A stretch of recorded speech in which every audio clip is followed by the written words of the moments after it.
Hello there, my name is Elizabeth Whiter. I'm founder and principal of the Healing Animals organisation. I'm Dr. Rohini Sathish, holistic integrative veterinary surgeon and the veterinary advisor for the Healing Animals organisation. Both Rohini and I are passionate about food, not just for ourselves, but for our beloved pets. And today we're going to be discussing with you the importance of the superfoods that you can feed your cats and dogs, or add in these superfoods to a diet that you're already feeding. Well, I thought first of all, let's talk about protein. Yes. And protein is really, really important as part of a balanced diet. I'm a little bit concerned today with a lot of the dried food and the processed foods that are out there. In You Can Heal Your Pet, our book that Rohini and I have written, we discuss how important it is to give your pet the best food you're able to buy, because pennies count here. I've got 8 animals of my own, and Rohini, you've got 3 or 4. So it's very important. But what we're looking at is superfoods that while you're in the supermarket you can also add in some really important proteins. Now, the biggest problem we have with bagged food is that they're very much cereal based, and we should remember that cats especially are obligate carnivores. They need meat.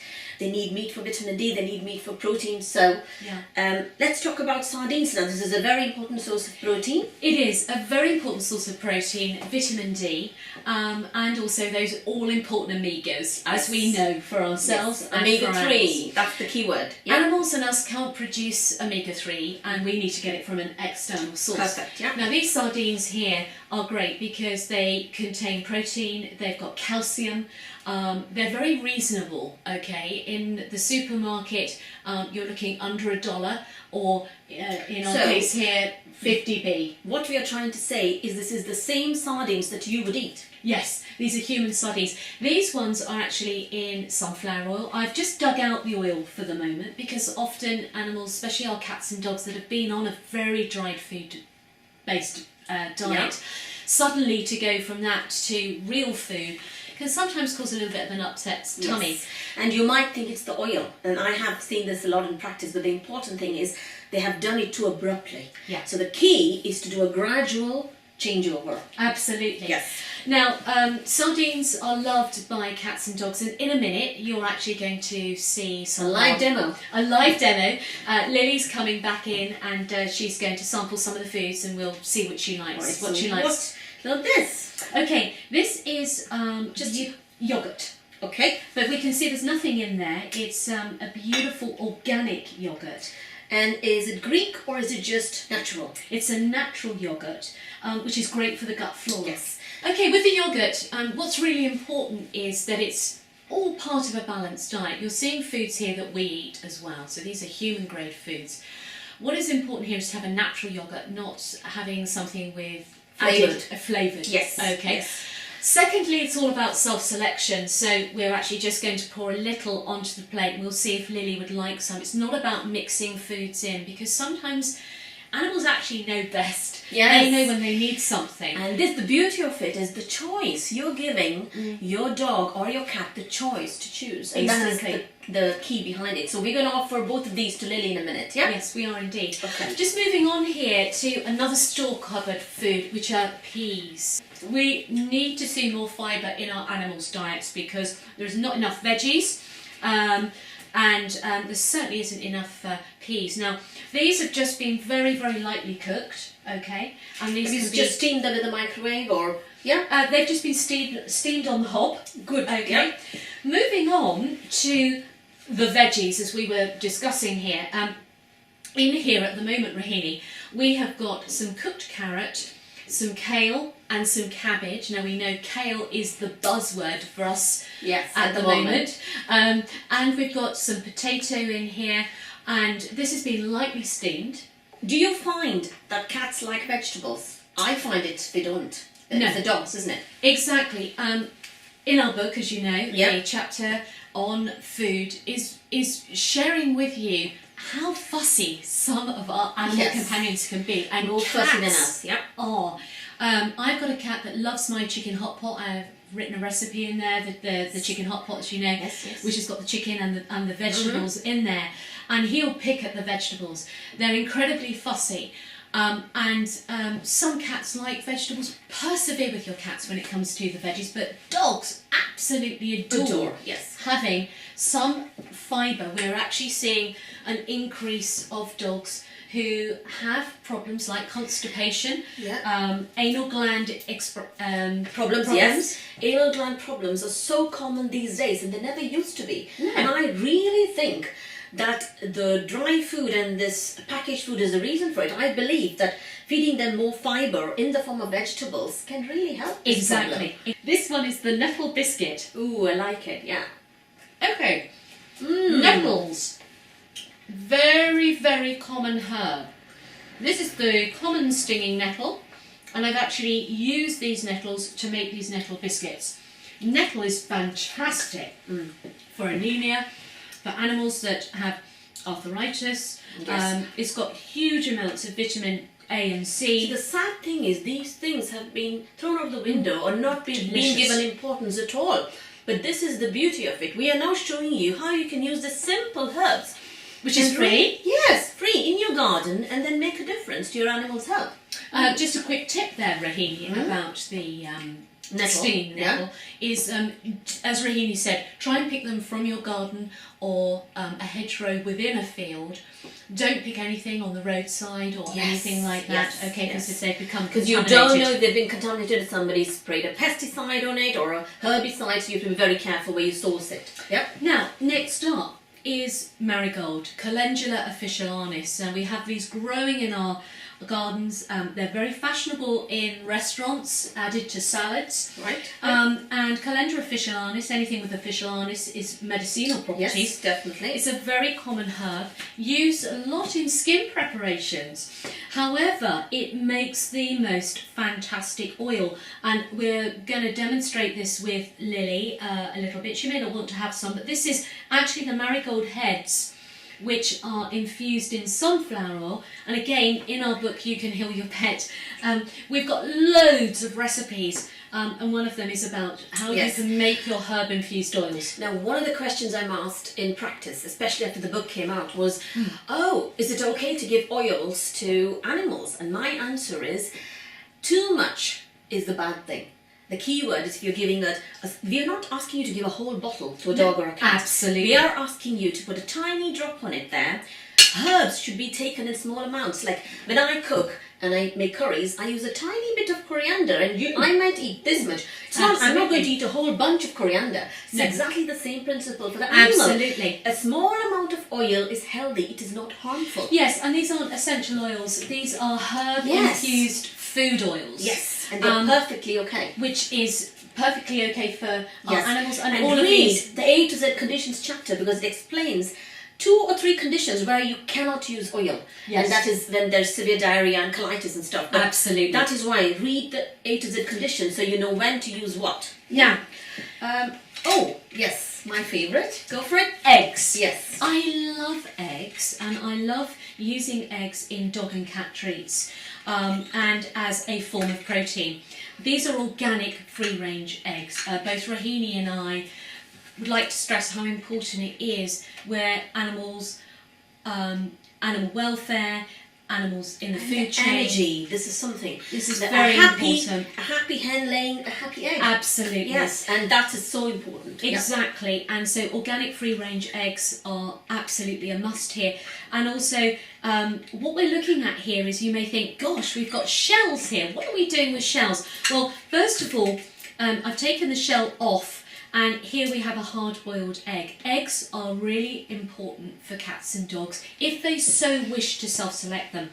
Dogs in the wild would hunt and steal nesting bird eggs.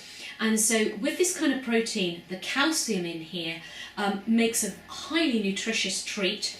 And also, I think an egg is inexpensive. I think it's fantastic, great value for money. Now, we can hard boil the egg. I really do suggest, as you know, Rohini, that with our dogs, always start off, if you've never fed an egg to your dog before, please hard boil it. So then you can have a beautiful hard boiled egg, put it out on a plate, because sometimes if we feed raw eggs, it can again cause a little bit of So diarrhea there is or upset. an ingredient called avidin in raw egg, which can be quite detrimental to health, and it's actually contraindicated. So always, please cook the egg. First of all, I mean, I slightly disagree Okay. with the fact that, you know, all my dogs eat raw eggs, apart from Lily, because she has an upset stomach. But please start off with Cooked eggs. cooked eggs. And whenever there's a stomach upset, you know, as a vet, we always say try a bit of a scrambled egg, or try a bit of hard-boiled egg. Absolutely. And maybe avoid the yolk, because it's a good demulcent. It protects the lining of the stomach and can be very good and nutritious when you're not able to digest things. So now tell me about the shells, because I find that very, very simple and fascinating. Yeah, well, the shells, everybody, don't chuck them out. Place them in the, I mean, I do a lot of cake making, as you know, and treat making, etc. You bake. I bake. She's every man's dream cook. Yeah, and pet as well. Pets. I mean, I think your dogs are very, very lucky. All your animals are, because you're such a fantastic cook. Yeah. So I end up with a lot of shells. Yes. And so what I like to do is I like to place these on a baking tray and on a very low oven, around about 80 degrees. They go into the oven just for about half an hour. Then I take a pestle and mortar. Okay, and I grind the shells. Can I have a go? Is it easy? Yes, have a go. Is it easy to just... Yes. It's quite therapeutic, actually. Oh, I like that. Yeah. Yes. So when you've I got... can relax. Yes. When you've got it right ground down to almost like sand, you can feed this to your pets. And dogs... Sprinkle it. Yeah, you can sprinkle it, or it can be made into a biscuit, okay, as a treat. Simple source of calcium. Absolutely. Yep. And this is really great. And in fact, a couple of my human patients who have been suffering from osteoarthritis and all sorts of things have found this, and osteoporosis, have found this really, really useful, because it's a natural source. Yes.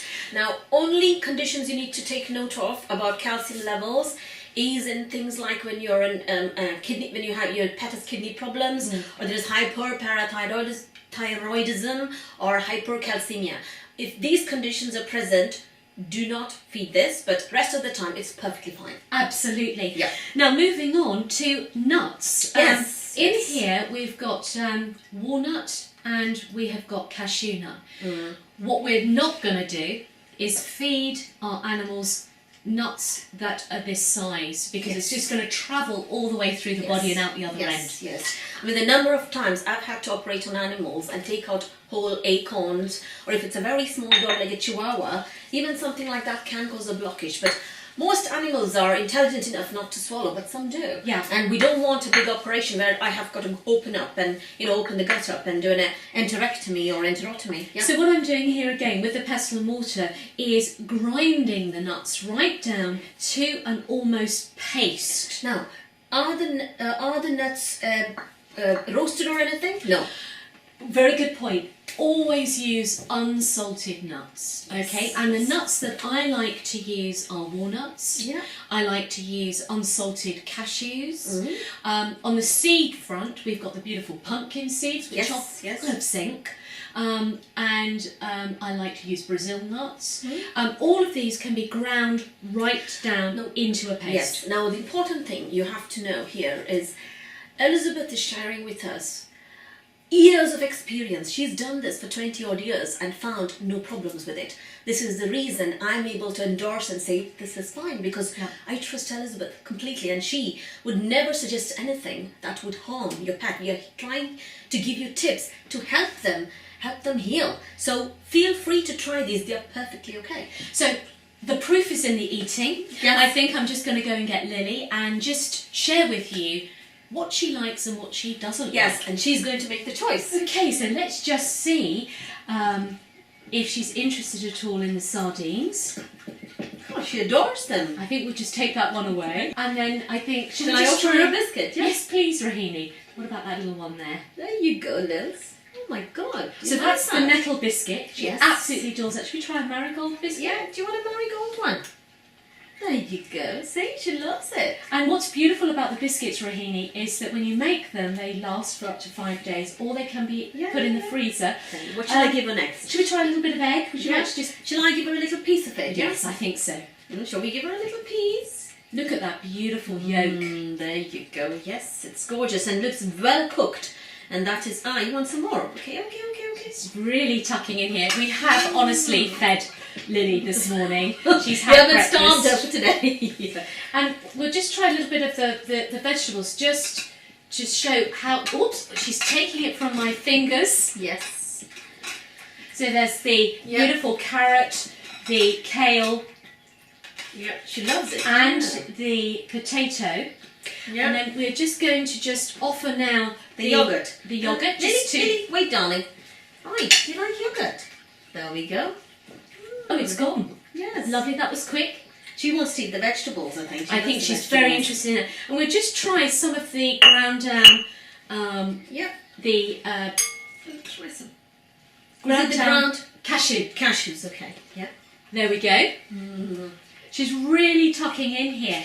See, it's tasty and it's not boring. No. And you see, that itself will make more endorphins secrete and an animal to feel good, much more good. Absolutely. Rather than becoming depressed and bored at the sight of food. That is a very, very important thing. Here's the piece. I couldn't agree more, Rohini. Yes, it's about raising the endorphins, the serotonin and levels. The serotonin levels and the interest. I see a lot of animals that are really depressed and bored, and I think just giving them interesting I'll food. just try the eggshell. Can make a difference. May not have any interest. No, not interested, because she's getting quite a lot of calcium in the diet already. Yes. So that is the other thing. Respect if your animal doesn't like it, But absolutely. Try it again another day. Definitely with cats, Rohini, as we know, our cats are so fussy sometimes. Yes. Don't give up on feeding, for instance, if you've tried some chicken. Yes. One of the most important proteins I like to share is about chicken and wildfowl, because in the wild, cats and dogs would be seeking that out. I think we'll just put Lily down now. Okay. And good girl. Is wildfowl, is chicken, and I think it's easily accessible, free range chicken, and I think it's a wonderful protein for cats and dogs. And a hot tip I just want to share with you is strip some of the chicken off, strip it into pieces and not chunks for cats, because cats have an innate ability to think back to when they are in the wild and how they tear their meat and how they eat their prey. Sorry to talk about this, but it's important that we respect every animal's wishes and give them the choice and make life more interesting. Yeah. Cook for yourselves and cook for your pets. Exactly, and always if you can, try and offer 2 meals a day, one at breakfast and one at dinner time, to balance the metabolism in the body. And I hope you have a wonderful time cooking and adding some of these superfoods into the diet. Yes, and don't forget, food is medicine, and you can prevent a lot of health problems with the right food. And medicine is food. Yes, thank you very much. Thank you.